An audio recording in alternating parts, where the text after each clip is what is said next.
Great good morning, officers.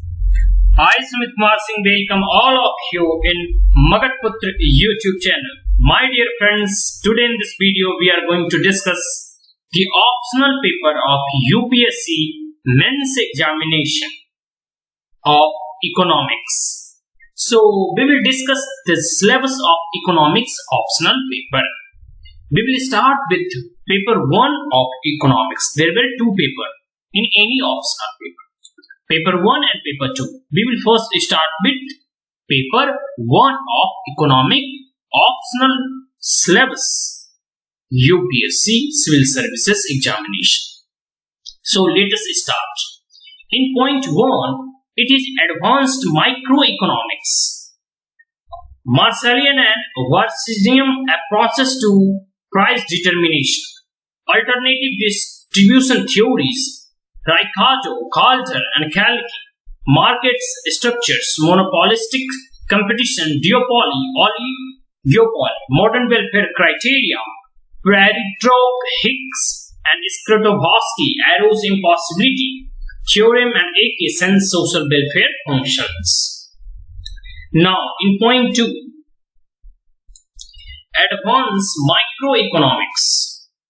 Approaches to employment, income and interest rate determination. Classical Canese, IS and LM. Curve, neoclassical synthesis and neoclassical theories of interest rate determination and interest rate structure. Now, in point number 3, it's money banking and finance. A. Demand for supply of money. Money multiplier quantity theory of money, Fisher's PQ and Fetterman and Kenya's theory on demand for money, goals and instruments of monetary management is in closed and open economics. A relation between the central bank and treasuries, proposal for ceiling on growth rate of money, the public finance and its role in market economy. In stabilization of supply, allocating of the resources and in distribution and development. Sources of government revenue, forms of taxes and subsidies, their incidence and effects, limits to taxation, loans, crowding out effects and limits to borrowings, public expenditure and its effects. Point number 4, international economics. Old and new theories of international trade, comparative advantage, term of the trade and offer curve, product cycle and strategic trade theories, trade as an engine of growth and theories of underdevelopment in an open economy. B. Form of protections, traffic and quota. C. Balance of payment adjustment, alternative approaches. Prices versus income, income adjustment under fixed exchange rates, theories of policy mix, exchange rate adjustments under capital mobility, floating rates and their implications for developing countries, currency votes, trade policy and developing countries, BOP adjustments and policy coordination in open economy, micromodel, speculative attacks, trade blocks and monetary unions, WTO trips, domestic measures, different rounds of WTO talks. Now, in point 5, growth and development. A. Theories of growth, Harrod's model, Lewis model of development with surplus labor, balanced and unbalanced growth, human capitals and economic growth, research and development and economic growth. Process of economic development of least developed countries. In B, process of economic development of less developed countries. My trial and comments on the economic development and structural change, role of agriculture in economic development of less developed countries. In C, economic development and international trade and investment, role of multinationals. In D, planning and economic development, changing role of market planning and private-public partnership. In number E, welfare indicators and measure of growth, human development index and the basic needs approach. In F, development and environmental sustainability, renewable and non-renewable resources, environmental degradation, intergenerational inequity development. Now, it is the syllabus of paper 1. Now, we will See the syllabus of paper 2. Indian economics in the post-independence era. Land systems and exchanges, commercialization of agriculture, drain theory, laissez-faire theory and critique, manufacture and transport, jute, cotton, railways, money and credit. Now, it's about the Indian economy after independence.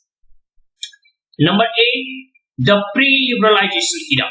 Contribution of Vakil, Gaskill and V.K.R.V. Roy, agriculture, land reforms and land texture system, green revolution and the capital formation in agriculture. In point number 3, industry trends in composition and growth, role of public and private sector, small scale and cottage industry.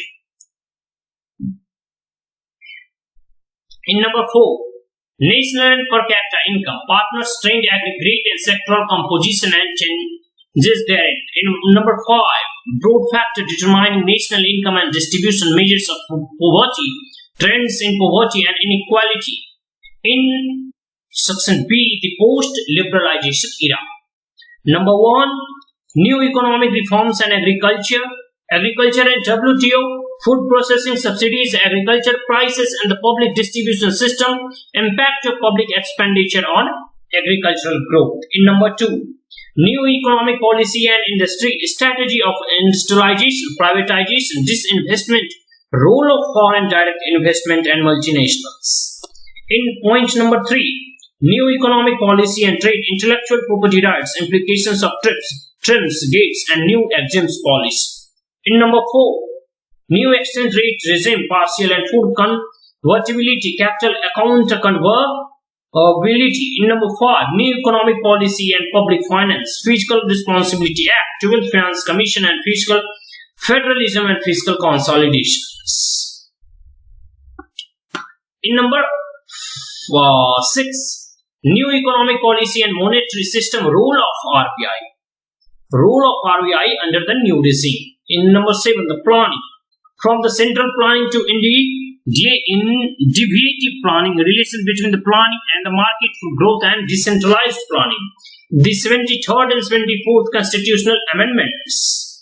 And in number 8, new economic policy and employment. So these are the important employment and poverty, rural wages, employment generation, poverty alleviations schemes, new rural employment guarantee scheme.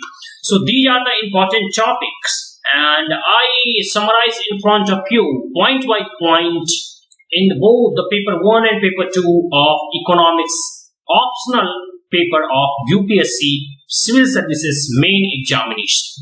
So it is the economics optional paper from paper 1, advanced and microeconomics, advanced and macroeconomics, money, banking and finance, public finance and its role in the market economy, international economics, form of protections, balance of payment adjustments, growth and development, process of economic development and least developed countries, economic development and international trade, investment, role of multinationals, welfare indicators and measure of growth. So these are the important topics related to paper 1. Now in paper 2, Indian economics in post-independence, Indian economy after independence. So these are the important topic I summarize in front of you related to both paper 2 as well as paper 1 of economics, optional paper, UPSC civil services examination. If you think it is informative, if you think it boosts your knowledge related to optional, and if you are the first time on my channel, then like it, share it as well as subscribe it for daily current affair, point-wise summary and important news and notification related to UPSC civil services preparation. So today now we are going to sum up this video. Thank you. Have a great day.